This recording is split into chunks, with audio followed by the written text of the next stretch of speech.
श्री स्वामी समर्थ. स्वामी कृपेने तुमच्या सर्व इच्छा मनोकामना पूर्ण हो. तर उद्यापासून मार्गशीर्ष महिना हा सुरू होत आहे. या मार्गशीर्ष महिन्यामध्ये जर आपण काही उपाय केले, काही सेवा केल्या तर त्या खूप प्रभावी ठरत असतात.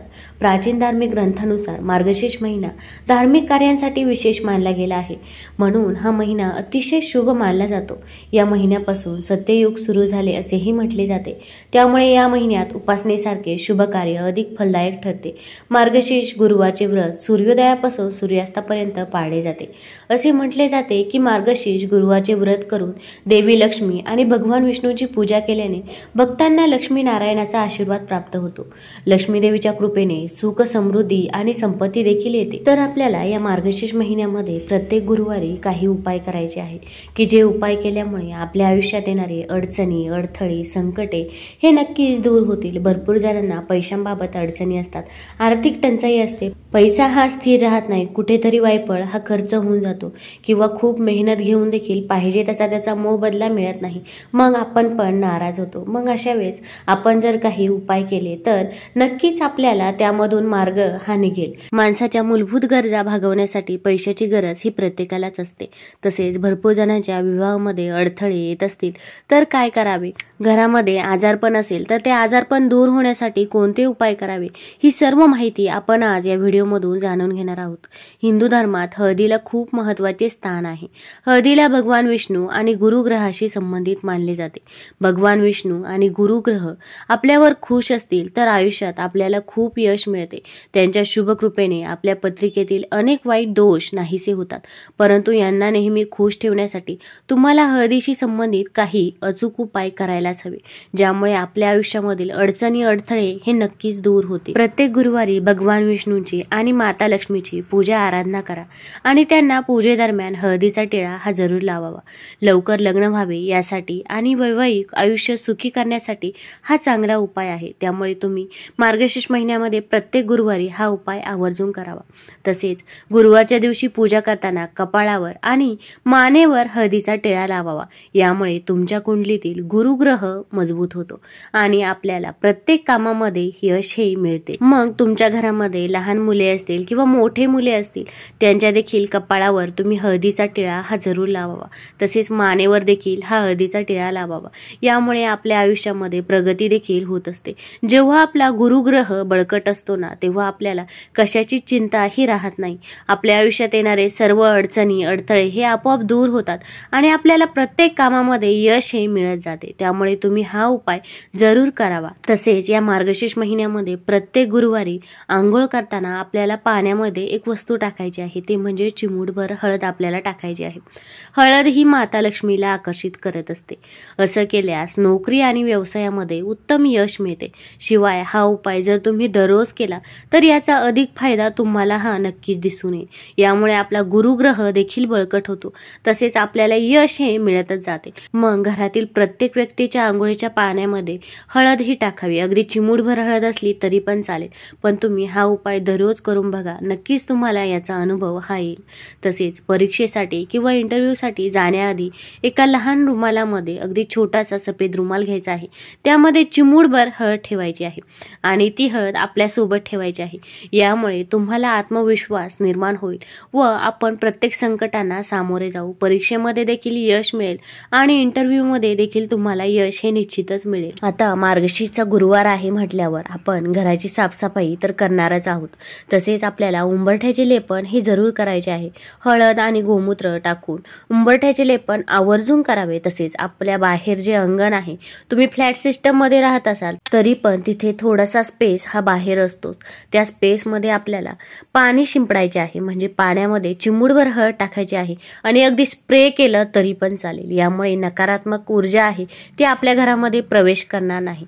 तसेच आपल्याला या दिवशी एक मुख्य उपाय करायचा आहे, ते म्हणजे आपल्याला घराच्या मुख्य दरवाजावर हळदीचे स्वस्तिक काढायचे आहे. मग पहिल्यांदा आपण उंबरठ्याचे लेपन करून घ्या. त्यानंतर आपल्याला घराचा दरवाजा हा स्वच्छ करायचा आहे आणि त्यावर तुम्ही हळदीने स्वस्तिक काढा. यामुळे आपल्या घरामध्ये कोणतीही नकारात्मक ऊर्जा ही प्रवेश करत नाही. प्रत्येक व्यक्तीला आपले चांगलेच वाटेल असे नाही, आपले चांगलेच व्हावे असे वाटत नाही. भरपूर अशा व्यक्ती असतात की त्यांना आपले चांगले व्हावे करावे असे वाटत नाही. मग त्यांच्यामध्ये असणारी जी काही नकारात्मक ऊर्जा आहे ती आपल्यामध्ये कुठे, आपल्या घरामध्ये कुठेतरी संचारत असते. मग ती ऊर्जा दूर होण्यासाठी आपल्याला हा उपाय करायचा आहे. हा उपाय दरवाजावरतीच केल्यामुळे आपल्या घरामध्ये कोणत्याही नकारात्मक ऊर्जेचा संचार हा होणार नाही. त्यामुळे तुम्ही मार्गशीर्ष महिन्यामध्ये प्रत्येक गुरुवारी असे हळदीने स्वस्तिक काढले तरी पण चालेल. यामुळे आपल्याला याचा निश्चितच फायदा होईल. हिंदू धर्मात अशी अनेक चिन्हे आहेत जी शुभ मानली जातात. यापैकी एक स्वस्तिक आहे. स्वस्तिक म्हणजे शुभ. स्वस्तिकचे वैशिष्ट्य म्हणजे ते कोणत्याही दिशेला केले तरी सकारात्मक ऊर्जा 100 पटीने वाढते. हिंदू धर्मावर विश्वास ठेवणारे बरेच लोक घराच्या आत अनेक ठिकाणी घराच्या दारात देखील स्वस्तिक बनवतात. स्वस्तिकच्या 4 ओळींची तुलना 4 पुरुषार्थ, 4 आश्रम, 4 जग आणि 4 देव म्हणजे ब्रह्मा, विष्णू, महेश आणि गणेश यांच्यात करण्यात आली आहे.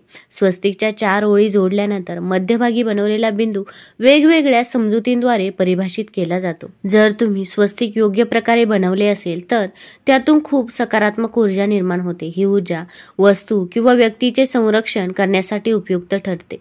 स्वस्तिकच्या ऊर्जेचा वापर घरात, दवाखान्यात किंवा दैनंदिन जीवनात केला तर व्यक्ती रोगमुक्त आणि चिंतामुक्त राहू शकते. लाल आणि पिवळ्या रंगाचे स्वस्तिक सर्वोत्तम मानले जाते. जिथे वास्तुदोष असेल तिथे घराच्या मुख्य दरवाजावर लाल रंगाचे स्वस्तिक लावावे. पूजेच्या ठिकाणी, अभ्यासाच्या ठिकाणी आणि वाहनात आपल्यासमोर स्वस्तिक बनवल्याने फायदा देखील होतो.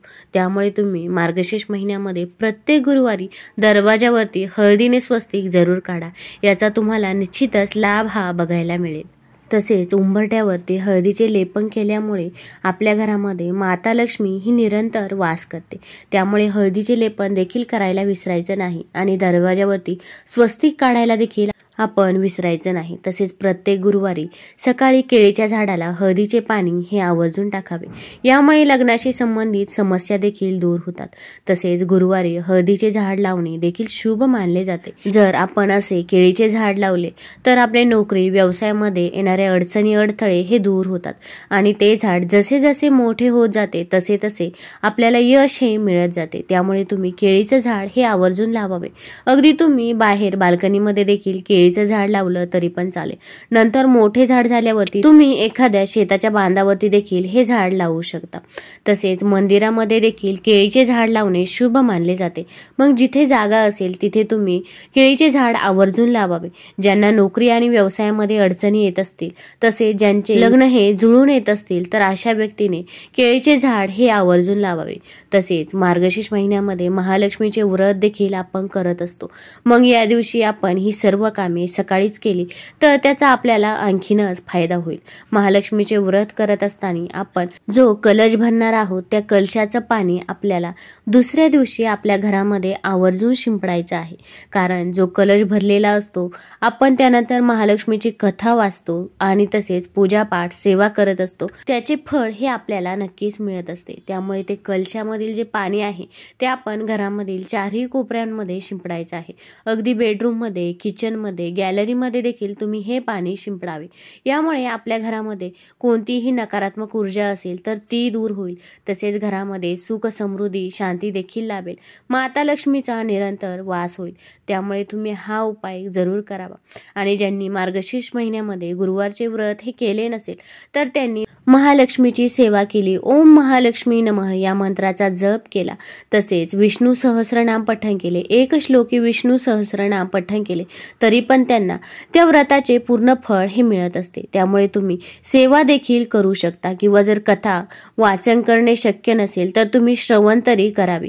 यामुळे देखील आपल्याला व्रताचे फळ हे मिळत असते. तसेच प्रत्येक गुरुवारी विष्णू सहस्रनाम हे पठण करणे शक्य नाही झाले तर तुम्ही मोबाईलवरती लावून द्या, पण स्मरण तरी करा. यामुळे आपल्याला त्याचे अनेक पटीने फायदे हे बघायला मिळतील. तुम्हाला जर हा व्हिडिओ आवडला असेल तर चॅनलला लाईक करा आणि सबस्क्राईब देखील करा. कमेंटमध्ये श्री स्वामी समर्थ किंवा ओम महालक्ष्मी नमः लिहायला विसरू नका. धन्यवाद.